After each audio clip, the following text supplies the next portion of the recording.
welcome back to my channel. My name is Bree Buonomo. Hi if you're new here, or hey if you've been here before. Today is a little special bonus video because I actually just celebrated 5 whole years on YouTube. It's kind of wild to think that it's been 5 years. I joined my channel back in September of 2019. It started out as one video where I uploaded it in response to my regional NaNoWriMo group. So at the time that I joined YouTube, I was looking for a writing community. I wanted to get into writing more seriously. I wanted to make writer friends. And as I think a lot of people do, I joined the NaNoWriMo community and I found that there was local chapters. And that very first video that I made was kind of a background answering questions to some of the things the NaNoWriMo group was asking. So I didn't have to respond in a video, but I had always wanted to do some kind of YouTube. I love books and writing. I found the community in the months leading up to this decision. So I decided to go for it and I posted that video, which was my Welcome to AuthorTube video. It's still up on my channel. Honestly, I'm proud of pretty much every video I ever made, even if they're sometimes awkward and clumsy and I don't always edit out my deep breaths and all the other awkwardness, you know. But I have that video up there and that was my first video that I posted in September of 2019. Little did I know what was around the corner in 2020. And that really boosted a lot of my creativity in some ways. Like I posted a lot of videos in 2020 into somewhat of 2021. And my channel has evolved a lot over the last 5 years. So I thought it would be fun to just kind of talk to you guys a little bit and reflect on 5 years on YouTube. I asked you guys both on YouTube and on Instagram if you had any questions for me as a human. So whether it's writing, reading, my job related, life related, anything like that, you guys could ask me. And I am going to answer some of them today. Since I don't have a ton of questions, I also decided that I'm going to do a little book haul with you guys. So I'm going to answer a few questions, do a little bit of the book haul, answer a few more, and so on and so forth. So the first couple questions I am going to answer are about writing. So the first one is, how has my writing process changed over the last 5 years? I kind of love this question because I realized that it's actually changed quite a bit and I didn't think about that until I sat down to film this video. What I will say for sure is that I am much more of a plotter now than I have ever been in my entire life. When I started my channel in 2019, I was fresh off of doing and winning my first NaNoWriMo in 2018. I had pantsed that entire thing. And I believe I was like kind of in the midst of like taking a break and starting to edit that novel. And it was a lot of work. There were things that like I was learning about my own writing style, like things that I threw in the novel that I was like, this makes no sense whatsoever. Like, why would I ever decide to do this? And it was a big challenge to edit. So since then, I have dabbled in trying to do a little bit more plotting, to fully plotting out a novel. And now the latest novel I haven't really talked too much about on my channel recently, but I did a completely overhaul of this one book that I was working on and outlined an entire series for the first time. We completely departed Pantserville. Like we are now firmly in Plotterville and I thoroughly enjoy being there now. I'm still not going to plot out every single detail. I'm not always going to be the person with the story Bibles, but I think like having detailed notes, having kind of plans going into it and looking at bigger pictures. So that way, like, should I ever get the deals that I want for my writing, I will have some sort of idea of where the story is going to continue. So that is something I've learned about myself over the last 5 years, is that plotting has been more rewarding for me in the long run. Another question I received about kind of writing and balance was about how I balance YouTube writing and a full-time job, because that person was struggling with it. And I will say, definitely understand that life. I've never been a great balancer, to be honest. And I think I've said this before on my channel, but when I am struggling to find balance, the first thing that tends to go is social media, and that includes YouTube. So normally what I try to do is I try to just Basically, I try to plan. Remember I just said in my last hamster that I become more of a plotter? Well, I'm also like a plotter in my life too. I try to look at things as like a calendar and like how can I realistically get things done? So I keep very organized for most of my things. I have multiple planners. I have planners for writing, I have planners for my life, and I have planners for work. And I keep all of them very organized. I'm also very grateful that I have a set schedule in my job. My hours vary day to day, like Monday, Wednesday, and Fridays I work 8 to 4, Tuesdays I work 10 to 6, Thursdays I work 7 to 3. But that is every single week. I do not work on weekends, I do not work nights, and I'm very grateful for that I have set this schedule and I've made it my own, and that's it. So that means I know like how my mood's gonna be most of the time. Like me working till 6 o'clock on Tuesdays means I normally don't write Tuesdays because I am just exhausted. I also try to factor in my social events and how many things I'm doing because I am also somebody who will get burned out from doing too many social things in a row, which also means that I'm taking time away from writing. And ultimately, that also means too that I'm gonna be lacking in YouTube if I don't have the energy for everything. So the easiest way to say this answer is that I try to plan very well. The next answer is going to be that, I definitely cut back on YouTube when I'm not in the mood to write, because I know if I'm trying to force myself to do YouTube, I end up not being in the mood to write at all anymore. So if I try to like cut back on YouTube, I tend to just write a little bit more, and then I go at my own pace, which doesn't feel as much pressure. So I kind of like stagger, like obviously life has to happen, so I have to pay the bills, so I do my work, and then I do the writing, and then I do YouTube last. And maybe because I've been on the channel for 5 years and I have never seen like this exponential growth of YouTube, like I love the YouTube community, I love doing videos, but it's not paying my bills, and it's also like not getting me like a ton of attention either. A lot of my videos don't do well, even though I keep posting them. So yeah, I guess I would just say is like prioritize, plan the best you can, and cut back on the thing that's your least priority. And most of the time that's gonna be YouTube, I'm guessing. And then the other thing that I could say to try to balance a little bit more is like if you're prioritizing work and writing, I always try to find pockets of time where I can write. So that tends to be like if you're commuting or you're not driving, I don't get car sick, so I know it's not for everybody, but I will do a little bit of writing in the car. I like to take my iPad and I have a keyboard for that, so it's compact, but I like the feel of the keyboard. I don't like writing on my phone. I know some people do, so that's an option too, but I tend to like write if I'm going for long car rides at all.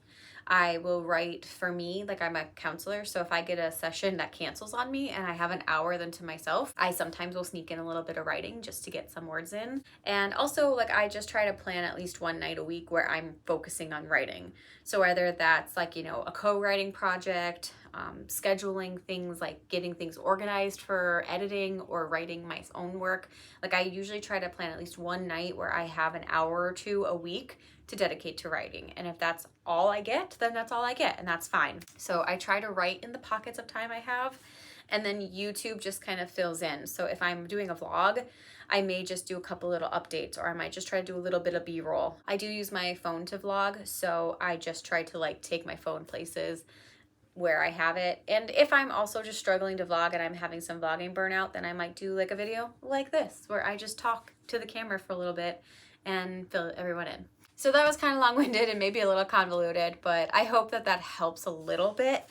It is hard to balance, and I'm going to validate that for you and just give yourself permission to cut back on something if it's not fully serving you. Remember, as somebody asking that, you have a full-time job, I have a full-time job, YouTube is just for fun, so don't forget to make it fun for yourself. Cut back if it's not serving you at that point. Okay, so before I go into the next couple questions, I am going to do a couple books, and we're just going to speed through these. I'm not going to spend a lot of time on them, but I am going to start with books that I've gotten from yard sales first, and I have 2 piles that I'm going to do. So The Sun and Her Flowers by Ruby Carr. This is a poetry collection. It is actually not my favorite poetry collection, but it is like brand stinking new. It was $1. And I don't hate this one. I don't really like Milk and Honey. It's not my favorite from hers. Actually, this would probably be my second favorite. But since I liked this enough and it was $1, I picked it up. Next, I had a signed first edition of A Study in Scarlet, even though it says signed first edition and it's paperback, so that means it's not first edition technically. It's maybe first edition in paperback. But anyway, I actually saw this author in person. I went to a signing, and she is the only author that I didn't get a signed book from. And I felt terrible, but I was on a budget. So when I saw this at the yard sale, I had to pick it up because I was interested in the book to begin with. Next, I also got a signed first edition of Welcome to Night Vale.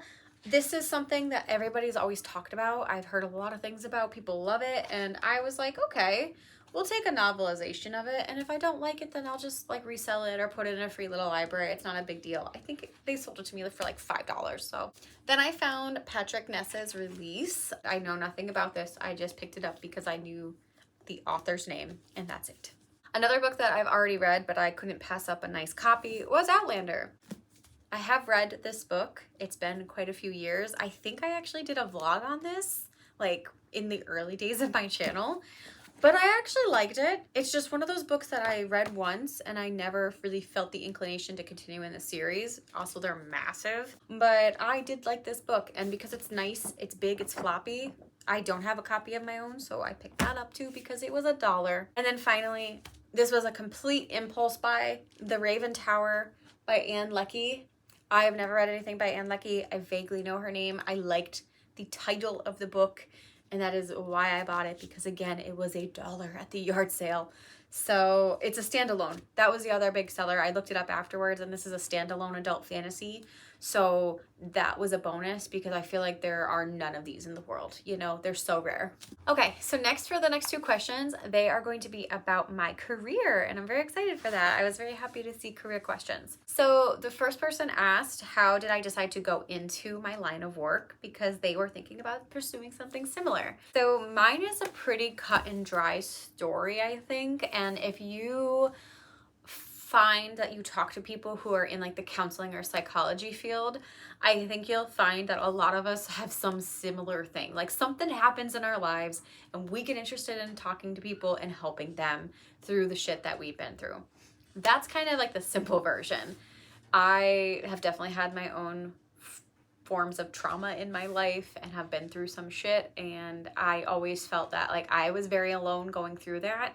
So I don't want to make other people feel alone. And then when I started working with children, like I just felt like that clicked. Like I was meant to be doing this work and helping people who have gone through things like I have. The longer answer is that throughout my life and going through everything, I went through school. In my senior year of high school, I took a psychology class as an elective. I was super fascinated by it. Like I ended up reading a lot more into things, and I was just like, oh, this just makes so much sense to me. And that is what ultimately made me pursue a psychology degree. I got my bachelor's in psychology, criminal justice, and I minored in writing. And I always thought I was going to do prison work. I could not get a job in any of the prison systems or the state systems. Like fresh out of college, nobody wanted me. It was a rough go.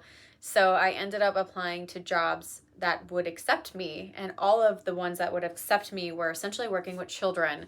Then I was like, oh, this is gonna be terrible. I don't want to do this. And I fell in love with it. So I have been working for the last 7 years as an adolescent and young adult counselor, and I have loved every second of it. Like other than writing, I would never be able to pick a different job in my life in this timeline. Like, I just don't know what else I would do if I wasn't a counselor. So it was mostly interest and kind of like understanding it for the most part. Because I definitely will say, like, there's a lot of people who went through psychology classes with me who were not psychology majors and did not do well in the class. And that always baffled me because I was like, this is the easiest work I've ever done. What are you talking about? So it's definitely not for everybody. What I will say is a word to the wise. If you're gonna be a counseling profession, whether that's like a social worker or a counselor or a psychologist, you do need to do lots of schooling. I collectively did 9 years of school. That's more than I should have. There's a whole journey, and that's a different video that I went on. But yeah, I would have had to do like 4 years of undergrad and then like 4-ish years, give or take, of graduate school. I ended up doing like an extra half a year because I mess some things up along the way. But yeah, it's a long haul process, and then it's a process to get licensed, and every state's a little bit different. So it's not for the weak, and you really do have to like school and like helping people. But I love it, and I would never change anything about my path. And then another person asked, what's a day in the life of a counselor like? And I just love this question. Like, that's not one that I would have expected to get, and it's so fun. So basically, on paper, it sounds super boring, but I've already mentioned that my workday is 8 hours. So normally that consists of about 7 clients per day. Occasionally I schedule 8. Sometimes I might schedule 6. It just depends on the day and what's happening in life. But normally it's about 7. So I have about an hour to catch up on things. So I normally come in, I get situated, and the day kind of progresses as you would assume. I do about 55-minute sessions with each client where I sit down and I focus on their individual needs. I do individual counseling, so that's just one-on-one. Very rarely I may have like a family session if I work with kids, but I don't work with any child under the age of 12. So most of the time the sessions are just with the kids as they're getting older and they want their independence. So I do my 55-minute session, then I usually like take a break to between the next session, and I will do the note.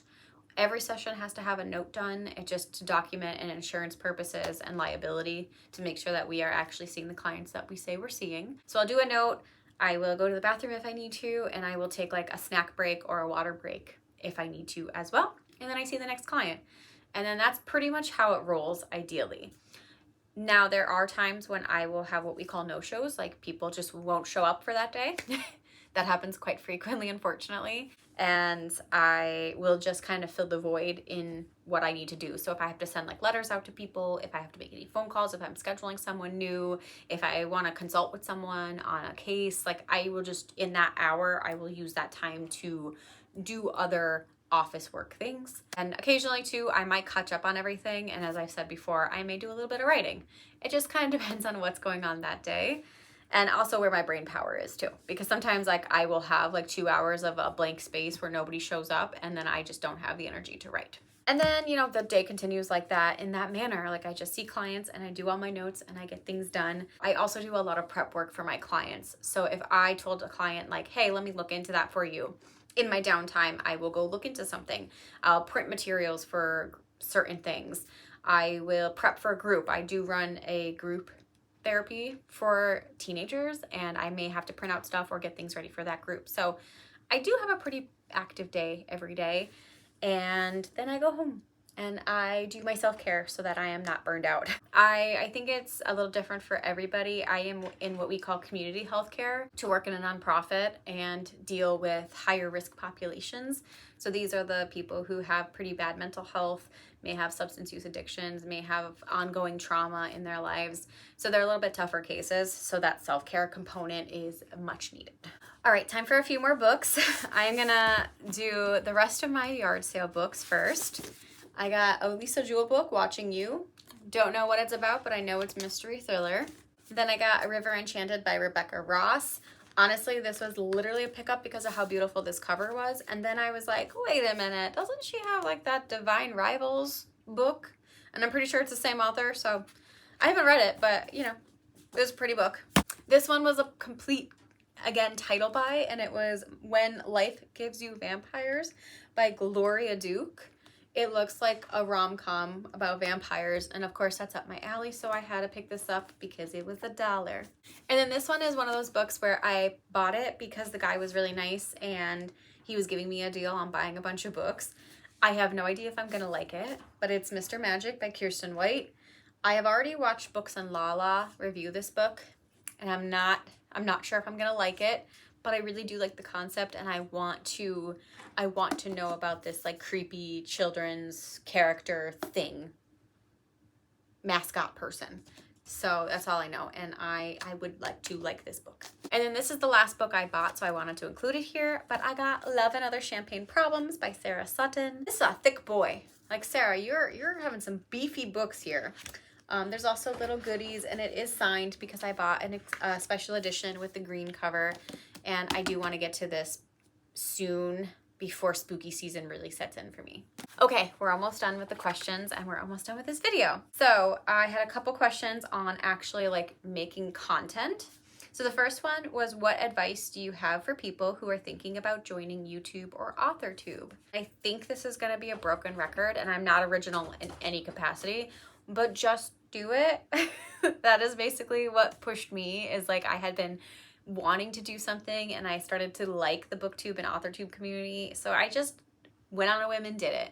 You don't need any fancy equipment. I use everything to this day. Since I've been my channel, I've always used my iPhone. I have edited in iMovie and I've edited in DaVinci Pro on the computer. I will leave that link down below because it's a free editing program. So you don't need like a whole setup in order to make videos and make good videos. You just have to actually do it and you will find your groove. I think that's the biggest thing that I don't hear people talk about enough, is that everyone's a little bit awkward and things are weird and you stumble over stuff and you don't know how to edit at first, but eventually you find your groove and then you just keep going. And I think that's the important part. Most people think like you wake up and you're like, bam, I'm a pro video editor and taker, and that's not always the case. So yeah, just go for it.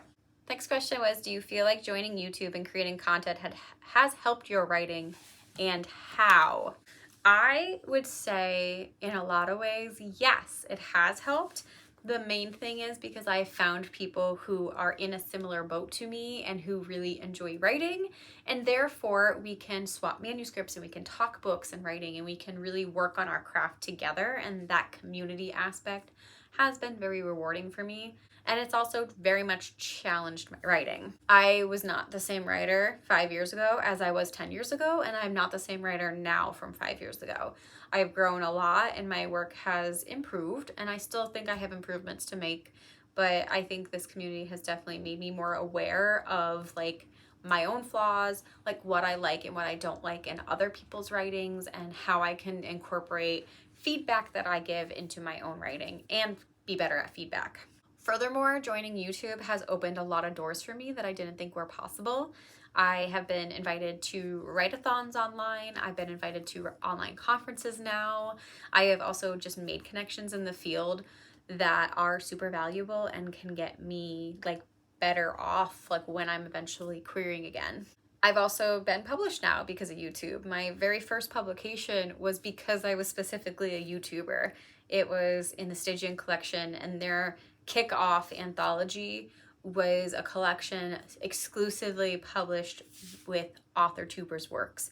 So without me joining this community, I could not have had that first publication under my belt, nor would I have had the confidence to continue pursuing short fiction and poetry publications. And now I have 2 poems published, 3 short stories published, and I have 2 more poems being published forthcoming. So yeah, this has definitely helped me a lot. And then the last YouTube question was, how am I liking creative content for YouTube after 5 years? It's a great question. It's also something that is kind of hard because I think in some ways I look back on the things that I did for YouTube like 4 years ago, and I was like, wow, I was doing the work. I was putting out 2 videos every single week. I was doing creative videos. I was doing deep dives. I was doing vlogs. And then I realized that, you know, we were in COVID and and I had a lot of time on my hands. So yeah, like in some ways I feel sad when I can't go back to the way that I was churning out content, but then I realized like circumstances have just changed so much. And I've also been like super focusing more on writing versus making videos. But overall, like I definitely think I have found a better groove and I am more comfortable just not like posting as much anymore, which I know that's not great for the algorithm, but like for my own mentality, it's nice to just be like, okay, when I'm creative, I'll make videos. When I want to do something, I'll do it. And I'm just confident that like YouTube is always going to be here and I can always keep making those videos. It hasn't necessarily killed my creative process, but what I will say is like life going back to normal after COVID has definitely killed all of the ideas I want to get to, that I'm like, I still have a running list of like videos I haven't done yet. because I just don't have the actual time to do it. The nice thing is that those ideas are always there, and eventually I'll do them and we can share those experiences together. But as far as creative goes, it's slowed down, but it hasn't ended fully. And I really love the old videos I've done, and I look forward to making more on this channel. Okay, so we're almost done. The last 4 books I have to show are ones that were sent to me by the publisher. I guess I am a book influencer. I get books from the publishers because I signed up for their influencer programs and I got picked, which is cool. So the first one is Heavy by Keith Lehman. It's an American memoir. I've been really into memoirs lately, guys. If you haven't been following my channel and watching my wrap-ups, I read a lot of memoirs anymore. I'm just fascinated with people, and I guess that's because I'm a counselor. I don't know. But this one was about this man, is how he like went from having all of these different problems in his life to being a college professor. And specifically what I was interested in is because it talks about his relationships with his family, his weight, his sex, gambling, and writing. And again, as a mental health therapist, I'm like, oh, let me hear your story. So they sent this to me. It's a full print copy, not an ARC. And I'm very excited to read it. I also got a copy of Pink Slime, which is a translated work by Fernanda Trias. This is kind of like a speculative horror, I think, and that is also why I wanted to read it, because I don't really read a lot of, I don't know if I've ever read any translated works unless it was for school. So this one sounded like I would actually be interested in it, and because they were going to give it to me for free, I was like, okay, it's time, we could do this. Then I got an ARC of The Lightning Bottles by Marissa Stapley. I do not know what this one is quite about, but it has to do with like early 90s grunge scene, and it's like a thriller, I believe. And 90s grunge, that's all you had to say. This comes out on September 24th, so I will hopefully be reading it in like the next week because it's almost out and I'm behind. And then last, because I'm trying to be like just on top of politics and understanding things, so I decided to go out of my comfort zone and I got Nancy Pelosi's The Art of Power. I just want to get more into the heads of like politics a little bit. And I was like, since again, this was a free copy from the publisher, I decided to give it a go. And hopefully I will learn something by reading this. All right, thank you guys so much for sticking around. I have one last question to answer, and I am going to just link all of these videos down below. I may put up a couple screenshots, but this question was like one of the best questions ever, and it was basically just asking what videos maybe flew under the radar that I would love for you guys to go back and watch. I think they specifically like wanted one video from the last 5 years, but you guys have to understand that I have 366 videos on my channel. That's not including live streams. I have a lot of videos. I did a lot of videos. So narrowing it down to simply a video that I wanted you to watch was impossible, because there's a lot of videos that I absolutely adore that I would love for you to go back and give love on, because I feel like they were gold and nobody watched them. So I have 6 videos for you. I know I'm being a little stingy here, but I figured I have a video for everybody. For people who like a good writing challenge, and maybe the vlogs aren't always your thing, but maybe you really used to love Kate Kavanaugh's challenge videos, I did a video called Writing Like a Chaotic Good, which was based on the D&D alignment chart, and I made that whole thing up myself and I rolled with it like the chaotic good that I am. And it was just a fun video, and it was so unhinged in some ways, and I had so much fun with it, and I got to write and do things too. So yeah, if you like a good writing experiment, please check out that one. For all other writers who maybe again like watch a lot of vlogs but maybe want a little bit more in depth, I actually created a whole tag video back in the day, and not a lot of people watched it, and I don't think anybody ever did the tag. But this is specifically for people who are writing with co-authors. So if you and a friend or a partner or a random internet stranger are writing together and you have a channel, I would love for you to do this tag. It basically is just a couple questions asking about your experience co-writing together. And again, I will leave that link down below. Go watch that video. I really enjoyed doing it, and me and my friend, I feel like, are hilarious together. For my readers out there, I really loved doing the if you like that, then read this video. that has like 50 views or something like that. And I was very proud of the recommendations I gave for that video. So if you need some new reading material, especially for like the very popular books like A Court of Thorns and Roses, then go check that out. If you're not looking for recommendations, but you really like in-depth discussions, then I would implore you to go watch the Turtles All the Way Down video I did relatively recently, where I compared and contrasted the books. And because I'm a mental health therapist, I also gave a little bit of the mental health background on OCD and my thoughts on how both the book and the movie portray that. If you are looking more for mental health in general, because I don't talk about that like straight up too much on my channel, I actually did a live stream last year called Camp Appalachia. And in that live stream, I talked about Appalachia culture and how substance use and mental health are very much like a forefront of this population. I did a lot of research into that. I did a whole presentation PowerPoint on it. And if you want to learn more about that, how mental health and substance use affect Appalachia, then definitely go watch that and give that some views. And lastly, I almost didn't include this, so I had to rewatch the whole video before I did because I'm like, maybe I'm super cringy. But you know what? No, I really liked this video and I was so proud of it. And I did a skit video a couple years ago called The Problem with Loving Magical Creatures.